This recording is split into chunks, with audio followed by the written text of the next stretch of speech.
Welcome back, guys. Welcome to my yardstead here in Trinidad and Tobago. I warmly welcome you to the Caribbean, and I hope you enjoyed today's video. I'm really continuing moving my garden from the shaded areas into the full sun areas because productivity is happening in this garden. So, what I've done so far, what you saw in the intro, is that I've emptied out this trough that we built from a drum, a steel drum. My husband cut it in half for me, and I punched some holes at the bottom for myself. And we're going to try growing some tomatoes in this trough. But before we get into that, I've been doing a bit of research as trying to find a great companion planter, a great companion plant for the tomato, and I came up with garlic. And I want to share with you an experiment that I have going on with regards my garlic. It's not going to go in the planter just yet, but I really want to share it with you just in case you want to start growing your garlic. I just want to share it with you. So I'm going to get it and we're going to talk all about it. Give me 1 second.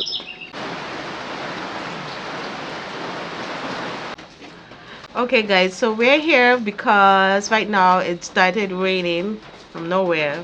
Raining. But I want to share my experiment with you all. You can see what's going on inside this little tray of mine. This is a tray we bought, a tray of croissants from PriceMart, and I just filled in this tray with soil, some coconut coir. I added a little bit of ash. I added a bit of amendments. What do you call that? Fertilizer. So I'm back. I'm back, and so are the mosquitoes. So let's talk about this quickly so I can get it back in the fridge. So this, guys, I have in the fridge. I put this soil with this tray, and I put, how much garlic is in here? 1, 2, 3, 12 pegs of garlic in this soil. And I had this garlic in the fridge since October, and it started to sprout in the fridge. And all I did is that I took some of the coconut coir, mixed a little ash in there. I put in some granular fertilizer in here, and I moistened the soil, not sapping wet. The soil is pretty crumbly, not sapping wet, but it is moist. And the condensation that's happening in the fridge, so it comes up like a greenhouse effect, if you will, in the fridge. So you know, the moisture comes up and then it drops back down, so it's constantly moist, not sapping, but it's constantly moist in the container. And it's been in the fridge now like this for the last 3 weeks, and these have grown taller in the fridge, in the soil. And when I pull out one of the pegs, it has begun rooting in the fridge. Now what I'm trying to mimic is this cold stratification that the garlic goes through when in the northern hemisphere. Those in the States and Canada, XYZ, they have these cold temperatures that the fridge has. We don't have it in the Caribbean, but you know, when springtime hits, some states get warmer than others. And if you've ever experienced an American summer, is worse, actually, in my opinion, than Caribbean summer. Caribbean summer has at least a light breeze blowing through, but the intense, suffocating heat that the Americas get in the summer, the garlic is growing through that. We don't have that type of heat. So I am thinking that I want to leave this garlic in the fridge at least to the end of March, and let it grow in the fridge for the next 2 months. And because at the end of March, you know, May is when spring starts to roll around, and I'm thinking, okay, it had enough of that cold stratification by that point that I would plant it out. So in the meantime, because I want to really plant the garlic in that trough, so in the meantime I'm going to plant my tomatoes in that trough, so that whenever this garlic is ready, if those tomato plants are still jamming, because you guys really know that I am not having a great time with tomatoes right now. Haven't had a great time with tomatoes in a long time. The fruits that I did get got stung by the fruit fly, and it had a bunch of holes and worms in the tomatoes. So I'm just gonna plant the tomatoes in that trough, and in the front I'm gonna plant leafy greens like my kales and stuff that I started from seed. And when it's time for the garlic, I'm going to amend that soil to a lot of the compost by then should have broken down even more. Amend that soil with the compost, and I will pop that garlic in that trough. And I'm praying to God that it works, because I'm really trying to mimic the growing process of those who live in colder climates where garlic grows really well. We're really trying to figure out how we can grow garlic. Some of the southern states, Alabama, these guys, they get really hot really quickly, but they do have a couple months of cold, and so I am just mimicking that in the fridge. So that's it. That's my experiment that I'm going on right now with my garlic. I'm waiting till the end of March before I pop these babies into the soil. I do recognize that the garlic has reached the surface of this box, and I have to figure out how I'm going to keep this going. I might pry it open and put it into a plastic bag or something to continue the greenhouse effect in the fridge. And by the way, I'm having this in the guest quarters, the fridge that we don't use every day but is up and running. So just having it there, it's not my everyday fridge. So I realized that might be something somebody would really readily want to try out in their personal fridge with their food. But I really do have it in a sterile condition, pretty sterile condition, and I chose the coconut coir because it didn't have any bugs in it, so I was pretty confident I was doing okay. So if you want to try it, please by all means try it out. And yeah, when it comes that time to plant it out, we will see how it's going. You can ask me questions in the comment section down below. You can join me if you wish, if you have garlic in your fridge. As I said, I had this garlic in the fridge since October, and I just popped it into soil to keep the cold stratification going. And this is a grocery garlic. As you guys well know, the grocery garlic is a soft neck garlic, and apparently the soft neck garlic does better in the colder climates than the hard neck garlic. So that was a mouthful. So I'm gonna put this back in the fridge, and we are going to go back to that trough. We're going to amend it because the soil in there is pretty heavy, and it has no life in it. Absolutely no life in it. So what I'm going to do is I'm going to take some of the soil that I had in the white raised bed where you saw me take out some of the soil. I have half a feed bag of that soil, and that has loads of earthworms in it. So I'm going to put back in some of the denser soil that's in the trough at the bottom, and the upper level of the trough I'm going to put the soil that's in the feed bag. And we're going to plant our plants tonight. I'm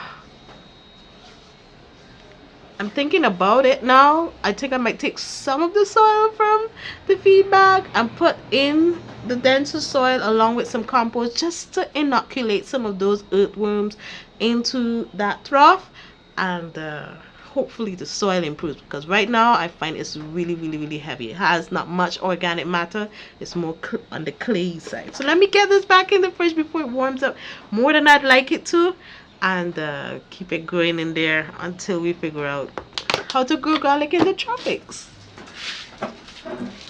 Goodness, mosquitoes bit me on my face. There's hungry blood sucking insects. All right, so we are back here with this trough. I am let's tighten this up. Let me put you down. Things are not going my way today. Right, so this is my trough that I moved from in the back. As I mentioned before, let me get my gloves. As I mentioned before, the soil in here is pretty heavy, and I dug out majority of the soil from this trough, and I have not seen one single earthworm. So we need to fix that. Ah, nope. Found my first one. Found my first one out of this whole trough. So there's not much life going on in here. So I'm gonna put back in some soil at the bottom, and I'm gonna put a bag of compost in here in hopes of enriching the soil to that one earthworm, hopefully multiplying a whole lot more. So let me do that.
I wonder if I'm overdoing it with these tomatoes. They seem a little close to me. I'm thinking I should just put one plant here, max two. I think maximum I should just put two. I'll get this one a separate container on its own, but these two, one here and one here, this is gonna get super bushy. But anyway, yes. Should it be one or two? One or two? One or two? Decisions. Stepping back a little to see if I should put one or two. I think I'll just put one, and I'll try and get me more dirt and get these two their own pots. I still have a little bit of compost left. In that feed bag right there, I have some dirt, but I want to put cucumbers. The cucumber plant in that is screaming right now to get into some more dirt, and the tomatoes I can just up pot them at another time until I find a container. I could use this silver one here. Yeah, I think a tomato should do well in that. That looks like a 3-gallon container. Yeah, so I might grow one in there, and I just have to find me another. But look, another 3-gallon one here. So these two, I will put some dirt in these two, and I will plant the 2 tomatoes in that. So one here and 2 in those 2 containers. Now, where am I going to put those 2 containers? Whew. The problems of small space gardening is, especially when you're just trying to get all the full sun, and the full sun is in one teeny tiny space. Yeah, challenging indeed. So I'm just gonna put them in that, and at a later time we're gonna figure this out. All we need to do is get them in their homes. I got so many peppers that I worked so hard to bring back to life, and they're doing fairly okay now, but I'm just going to focus on the tomatoes tonight and that one lone cucumber plant. I even have a cantaloupe that I don't know what I'm doing with. I don't know what I'm doing with that cantaloupe, but I got to do something with it. We'll figure it out. Figure it out.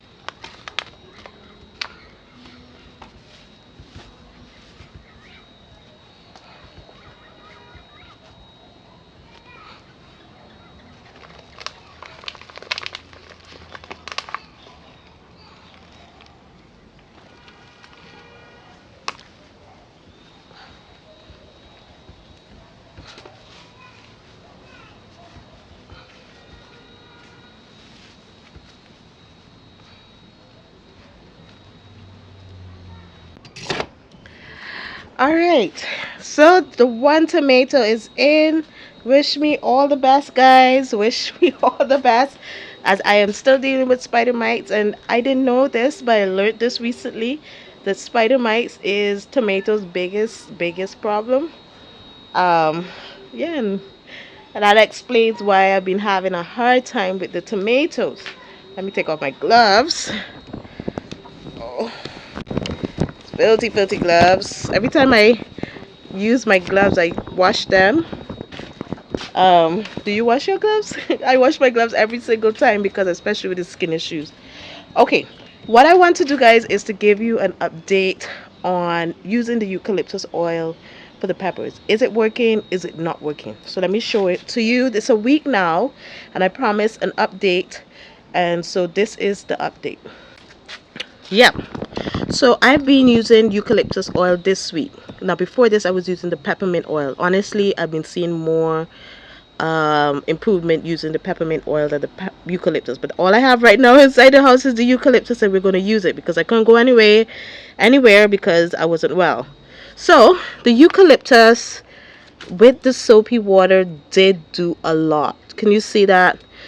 If I would pop up here how these plants were looking, last week we were seeing some curling, but this one plant here is still struggling a little, but you can still see that the plant is recovering. This one, it just had some really straggly looking leaves, but this one especially improved a lot. These ones, they haven't come down with anything as yet. These guys are doing really well. Tonight is their next session of treatment, where I will mix a little bit of soap, this soap, with the eucalyptus. I am seeing on the eggplant, you're not seeing the foliage being bothered at all. And look, guys, when I told you guys that more fruiting is just happening in this area, it's really encouraging. The Bianca, look, she's doubled inside. She's ready to go. She's ready to go in the pot. So we'll harvest out these guys probably in a day or two and get them ready for the dishes. Ready. Look, see, this one's starting to get a little dull, so those are ready to go in the harvest basket. Yeah, man. So the eucalyptus oil is doing great. So if you're having that problem in your garden locally here in Trinidad, you can try it out in your garden. Just eucalyptus, a little bit of soap. Man, I cannot tell you the measurements, y'all. I just go with my spirit. I use the cork of the bottle. So the bottle I have is a 3 liter. I think it's a 3 liter bottle. Where is it? Right back.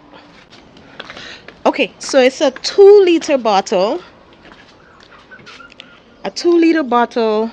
I put like a half teaspoon of this soap, half teaspoon, that's being generous, a half teaspoon of this soap, and I put, okay, the cork of the bottle. Let me get the bottle. Like it's here. The cork of the bottle, I would say that's a teaspoon. Yeah, a teaspoon of the eucalyptus oil. It's $18. This thing used to be cheap. This used to be like $8 or something like that. $18. Oh my gosh, inflation is just terrible. It's just anyway. So yeah, so I'm using the eucalyptus. I put a cork of this in that 2 liter bottle with like a half teaspoon of dish soap, if so much, really lightly put in some dish soap, and I spray my babies down at night. At night, it is so minty that my skin tingles. By the time I'm done, my skin is tingling, so I know those buggies are tingling as well. So, and I'm seeing that it is doing really good, really good. But y'all, let me show you the cabbage. The cabbage is jamming, y'all. And you believe that's probably 2 weeks. This pepper plant too is doing really good. I'm spraying everybody down at 3 days intervals. These here, the unicorn snails got to the lower parts, but I read that the eucalyptus and the mint oil also works for the unicorn. For most bugs, actually, you know, they don't really like that sensation on them. So I really did see that less of the unicorn damage on my pak choy and on the cabbage. It stopped actually. I promise, I haven't used any stuff from the lab. I haven't used any. And I saw, those unicorn holes at the lower levels, and it just stopped. And it's really doing good. The cucumber is doing great. Nobody's on it. No spider mites. And you guys know things like to eat our cucumber. And when I find when I use soapy water on the cucumber, it burns the leaves. And as I told you, I'm sparingly using this dish soap. It's not my favorite thing, but it's dispersing the oil in the water. Look at this cucumber. Look at that cucumber. It's going good. The foliage is looking pretty good. Pretty good, y'all. Even the scythe, you may not know it, but even the spider mites was on that. And those are doing really good. So I am saying the roses are looking great. Everything is looking really good. There's this bug. I'm not sure if it is the leaf miner, but on the bay leaf, you get this bug that bites and causes these dots on it. Since I sprayed with the eucalyptus, there's no new dots. All the new foliage whatever this is, stopped. So this is doing great. This is doing really good. I'm seeing some promising things with this. Oh, so much to show you. I'm so excited. The onions are doing so good. They still have some ways. They just needed to get a little bit more sturdy. They're getting taller. They're getting stockier. Getting ready for their new homes. And home here and others who asked for some plants are just waiting for them to get more strong, guys, and you would have your onions. These peppers were terrible when I returned from the holidays, but with the eucalyptus oil, they are doing great. The potato, I came home and they had a sprouting potato, a red potato in the fridge. I put it in this container, and this is how it's going. I just mold it up here to keep the soil cool, and we'll see if we get any potatoes. This will be the second time that I'm trying to grow any potatoes here in the tropics. I have yet to experience that joy. All these plants where the spider mites tend to take over, they're doing really good with this treatment of the eucalyptus. So yeah, the eucalyptus for this 1 week of treatment. So I'm hoping that I can get me another bottle of peppermint oil. As you know, peppermint oil is way more potent than the eucalyptus. It's peppery, really tingles. So I want to get a bottle of the peppermint so that I can alternate, so that the bugs don't get used to this eucalyptus and develop some kind of strength against it. So I'm going to get some peppermint oil, and I'm going to alternate it in the garden. But I've been using it for the spider mites, and I'm seeing it working. You guys last week saw my pepper plants were starting to bend up and curl up and scream for, oh God.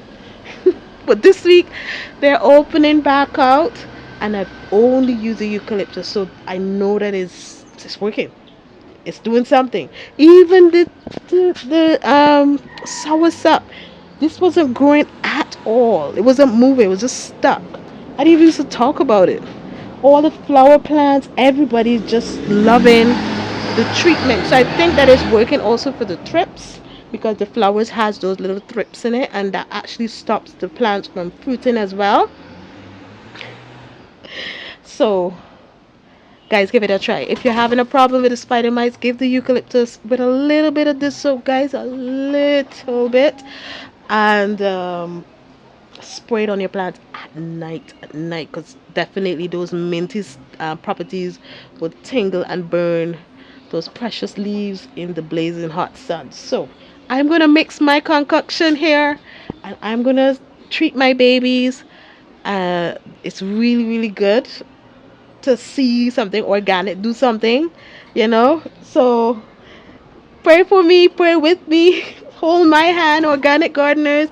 Keep tugging me along, tell me not to give up.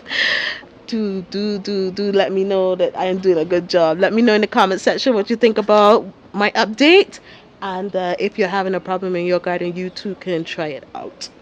Guys, thank you for being patient with me. I really wasn't in the mood to talk. I'm still not in the mood to talk. But you know, when you take up the camera, you start to feel better. You're talking to your friends, you feel better. Thanks for being patient with me. I hope you enjoyed the video. Please, if you did, give me a big eucalyptus thumbs up. And if you haven't already, share the video with your family and friends. Let them know that gardening is a joy. It's amazing. The flavors that you get from real food, I share with my friends. I always share with my friends. When you get real food go through your esophagus, past your tongue, oh, it's amazing. It's worth it. So this is me encouraging you. Start with one container, guys. It just one container, one seasoning that you like in your food. Real stuff without a bunch of, I don't know what they put in the food to make it taste bland, but your favorite thing, just grow that. Put all your heart into it. Taste it. Savor it. And I'm pretty sure you're gonna expand like we did. All these containers. So I'm gonna put you down now. I'm gonna plant my rest of tomatoes off camera, and my kales and stuff like that. I'm gonna plant those off camera, and we're gonna keep growing together. Thanks again for spending time with me, y'all. See you in the next one. Bye.